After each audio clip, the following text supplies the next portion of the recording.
बहुत प्राचीन समय की बात है। भारतवर्ष को देवभूमि कहा जाता था, क्योंकि यहाँ के पर्वत, नदियाँ, वन और तीर्थ केवल भौतिक स्थान नहीं थे, बल्कि आध्यात्मिक ऊर्जा के केंद्र माने जाते थे।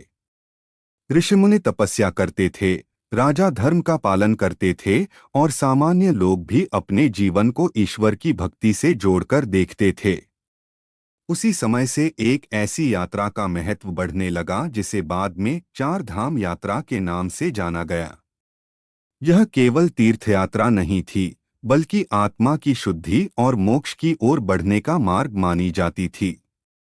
कहा जाता है कि आदि शंकराचार्य ने संपूर्ण भारत को एक आध्यात्मिक सूत्र में बांधने के लिए चार प्रमुख धामों की स्थापना की थी। उत्तर में बद्रीनाथ, दक्षिण में रामेश्वरम, पूर्व में जगन्नाथपुरी और पश्चिम में द्वारका। इन चारों धामों को भारत के चार कोनों में स्थापित किया गया, ताकि हर व्यक्ति यह समझ सके कि ईश्वर किसी एक स्थान तक सीमित नहीं है। उनकी कृपा संपूर्ण सृष्टि में व्याप्त है। चार धाम यात्रा का उद्देश्य केवल मंदिरों के दर्शन करना नहीं था। इसके पीछे एक गहरा संदेश छिपा था। मनुष्य अपने जीवन में अनेक प्रकार के मोह, लालच, क्रोध और अहंकार में फंस जाता है। जब वह कठिन यात्रा करके इन पवित्र धामों तक पहुंचता है, तब उसका मन धीरे धीरे संसार की व्यर्थ चिंताओं से मुक्त होने लगता है। यही कारण है कि इसे आत्मिक शुद्धि का मार्ग कहा गया। उत्तर दिशा में स्थित बद्रीनाथ धाम भगवान विष्णु को समर्पित है। हिमालय की ऊंची चोटियों के बीच स्थित यह स्थान हजारों वर्षों से तप और साधना का केंद्र रहा है। मान्यता है कि यहाँ भगवान विष्णु ने नर और नारायण रूप में कठोर तपस्या की थी।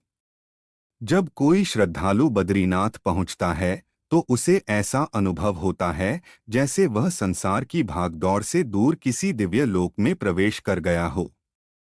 बद्रीनाथ की यात्रा मनुष्य को यह सिखाती है कि जीवन में धैर्य और तपस्या का कितना महत्व है। ऊंचे पर्वत, कठिन रास्ते और ठंडी हवाएं यह संदेश देती हैं कि आध्यात्मिक उन्नति आसान नहीं होती। जैसे पर्वत की चोटी तक पहुंचने के लिए परिश्रम करना पड़ता है, वैसे ही ईश्वर की प्राप्ति के लिए भी निरंतर प्रयास आवश्यक है। दक्षिण भारत में स्थित रामेश्वरम भगवान शिव का पवित्र धाम है। रामायण के अनुसार भगवान श्री राम ने लंका जाने से पहले यहीं शिवलिंग की स्थापना कर भगवान शिव की पूजा की थी। यह स्थान भक्ति, समर्पण और धर्म के प्रति निष्ठा का प्रतीक माना जाता है। यहाँ आने वाला प्रत्येक व्यक्ति भगवान राम के आदर्शों को स्मरण करता है। रामेश्वरम यह शिक्षा देता है कि चाहे मनुष्य कितना भी शक्तिशाली क्यों न हो, उसे विनम्रता नहीं छोड़नी चाहिए। भगवान राम स्वयं विष्णु के अवतार थे, फिर भी उन्होंने भगवान शिव की आराधना की। इससे यह संदेश मिलता है कि सच्ची महानता अहंकार में नहीं, बल्कि विनम्रता में होती है। पूर्व दिशा में स्थित जगन्नाथपुरी भगवान जगन्नाथ का धाम है।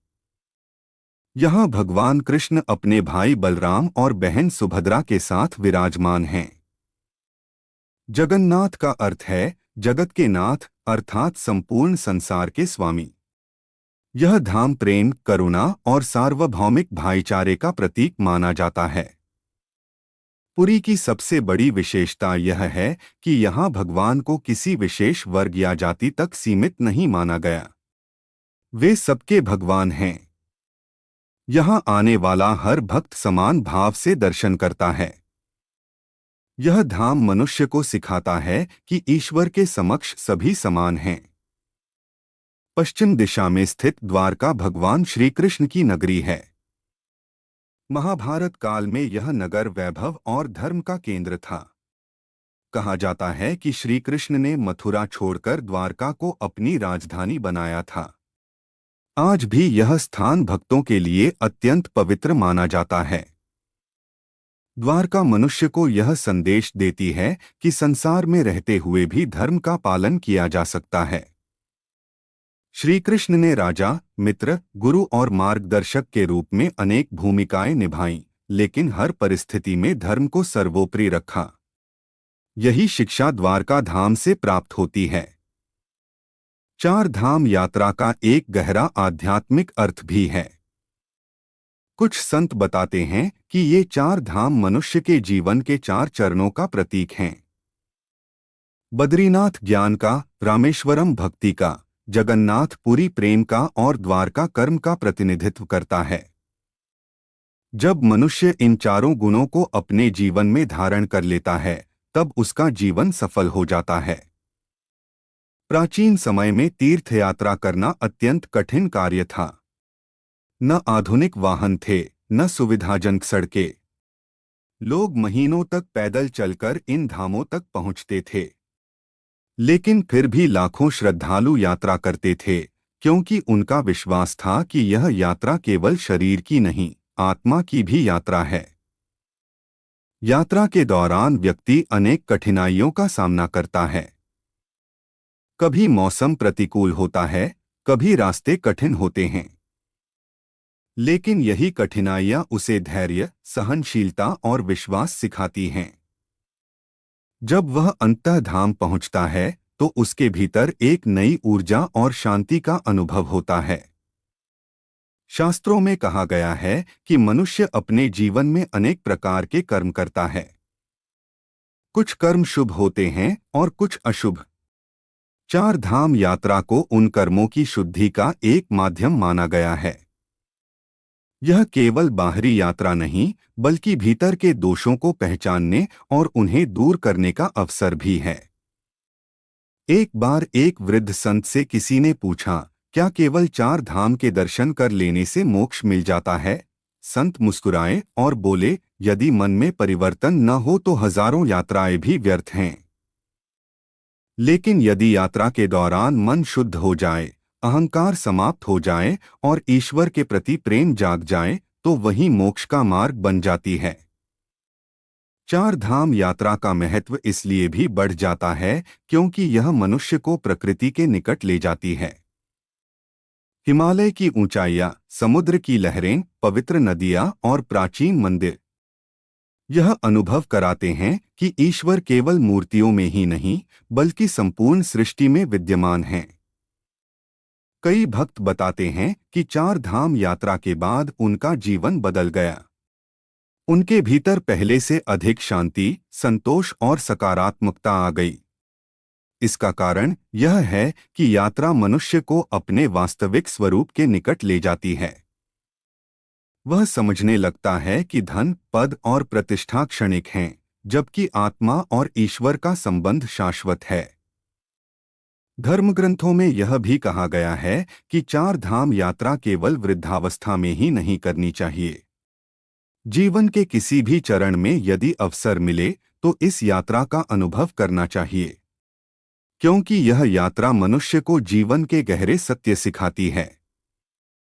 मोक्ष का अर्थ केवल मृत्यु के बाद मिलने वाली किसी अवस्था से नहीं है। वास्तविक मोक्ष वह है जब मनुष्य अपने भीतर के भय, क्रोध, लोभ और अहंकार से मुक्त हो जाए। चार धाम यात्रा इसी आंतरिक मुक्ति की प्रेरणा देती है।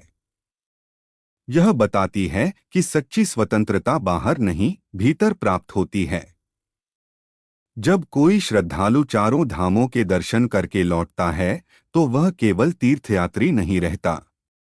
उसके भीतर एक नया दृष्टिकोण जन्म ले चुका होता है।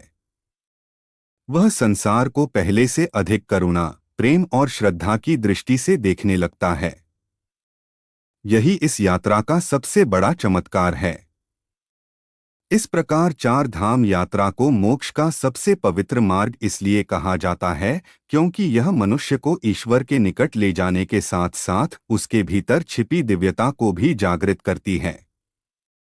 यह यात्रा सिखाती है कि जीवन का अंतिम लक्ष्य केवल भौतिक सफलता नहीं, बल्कि आत्मिक शांति और परमात्मा से एकत्व प्राप्त करना है।